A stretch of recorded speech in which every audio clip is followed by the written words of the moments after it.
committed themselves to promoting and protecting the rights of women and children in the Gambia, among a host of other things, for the ultimate purpose of protecting the well-being of women and children against all forms of violence. Abdullah Baji, GRTS News. Meanwhile, in the area of agriculture and rural poverty, Gambian women are consolidating the gains recorded after the introduction of sustainable farming systems that have yielded positive results. As we hear in this report prepared by the International Food and Agricultural Agency and read in our studios by Ndekumba Demba, more than 80,000 women benefited from farming on reclaimed land. Beginning of the rainy season in the Gambia, a time when food stocks are normally low. While men work in more fertile upland areas, the women here farm rice, usually on a productive degraded land. As the first wife of an elderly man, our Jana is the main provider for 6 children, and she said it is the woman who is responsible for feeding their families. But this year she has nothing to worry about. Unlike many others in the country, she is still feeding her family with last year's harvest, and she is also selling the excess. This is due to a very simple technology. A number of dikes and spillways like this have been built here, and they now retain the water that used to flow away, making the land far more productive. They were booked by a government project that reclaims and develops degraded land used for agriculture. Nearby, they are also turning swamplands into farmland. So far, more than 34,000 hectares have been reclaimed. Funded by IFAD, the UN agency tasked with eradicating rural poverty.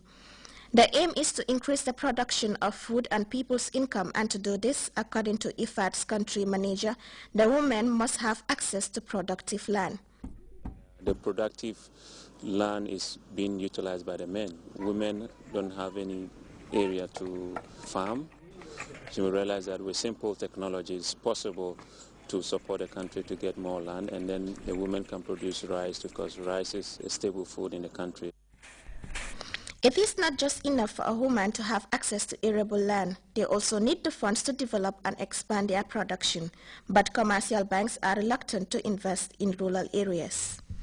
So IFAD supports local village savings and credit associations that are run by the farmers themselves. Mama BCC was the first to join this organization, and now there are 2,000 members.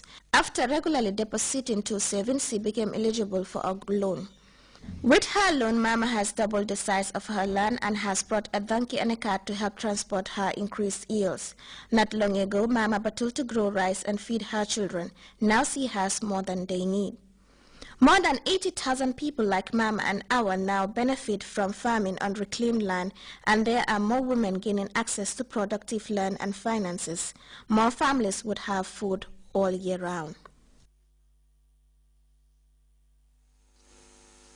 The Minister of Higher Education, Research, Science and Technology, Dr. Mohamed Tangara, has presided over the official laying of the foundation stone of the American International University of West Africa.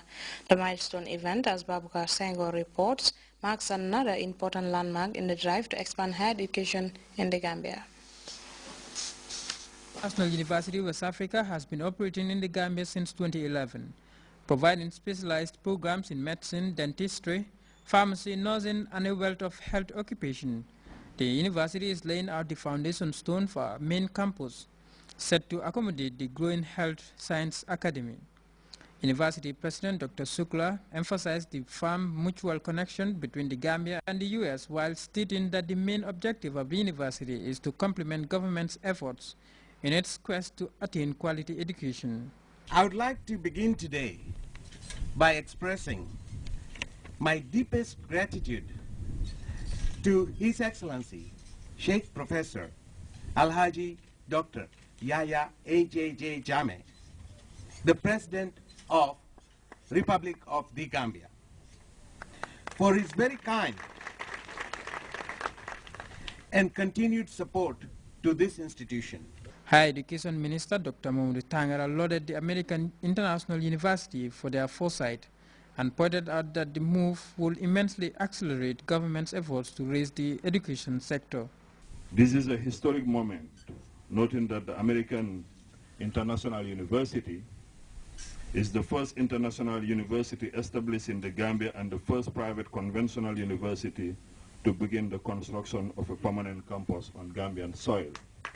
Usually intended as a method of communication with future people and to help archaeologists or historians gather information about the past.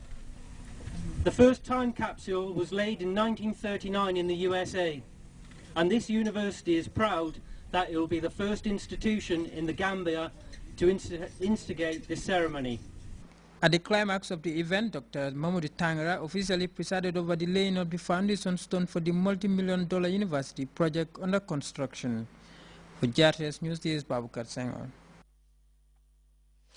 He is undoubtedly one of the most wanted men in Washington. However, some people believe it may not take a very long time before Snowden is captured and danced to his music. When we come back, find out why critics of the United States meddling in Syria are suggesting that the ongoing U.S. drills in the Middle East is a preemptive strategy. We'll be right back.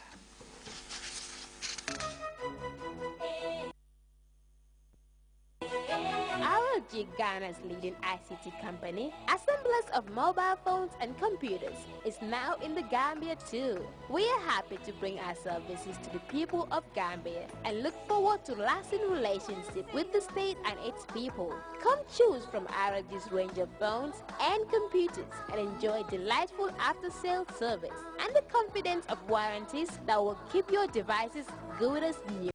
Visit ROG at 62 Caraba Avenue, Circular KSMD, opposite the Pipeline Mouse, or check out roggambia.com for more information. RLG, proudly yours. Welcome back. His fate is largely unknown. However, this Sunday afternoon, the man who is linked to the recent leaking of huge U.S. secret surveillance programs is on the run again. Authoritative sources from Hong Kong have intimated that Edward Snowden has left the country for Russia, where he is currently seeking asylum to enter a third country. We have details of Snowden's takeoff from Hong Kong to Moscow. For Russia, for Moscow, perhaps destinations beyond that. So it does raise the question, what was really meant when those Hong Kong officials were saying that? One legal analyst who's followed this closely told us he was shocked because he said all the United States had to do under Hong Kong law was show that Edward Snowden was wanted for prosecution in the United States and that he was in Hong Kong. It was really quite that simple, this legal expert tells us. So he's surprised Snowden got this opportunity to leave, Natalie. And Hong Kong also, you've reported, took it a step further and inquired to the U.S. about its eavesdropping on China. That's right. Again, one of the things that's quite incredible about the way we've been able to get information from Hong Kong authorities here, they've been very, very quiet, releasing very, very few details about Edward Snowden while he's been here. Yet today, a few hours after he got on the flight, they released a lengthy and detailed press release saying that Edward Snowden had left, saying that they didn't have enough information to arrest him. And then Meanwhile, the Guardian journalist who interviewed the man at the center of the controversy is trying to dissuade speculators from making capital of Snowden's case.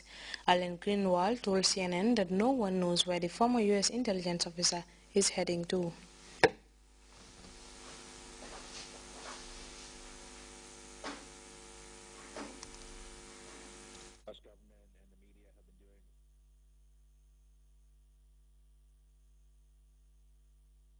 Be defecting to Russia, like they were alleging that he was going to defect to China, or that he's headed to Cuba, trying to cast some sort of nefarious mood to what it is that he's doing, which is simply trying to stay out of the grasp of the U.S. government, which punishes whistleblowers very severely.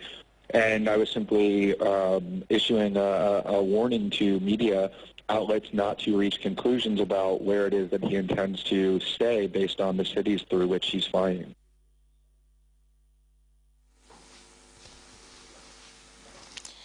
Call it a mere military drill meant to unify Middle Eastern nations, but that is not what many people believe. The ongoing highly sophisticated U.S. military drills in a region that is at war with itself is sending shivers in the spines of those who conclude that the U.S. is about to help the rebels to finally drive the Assad regime out of sight. Details in this report. It looks like another war in the Middle East. A attack helicopters blasting targets.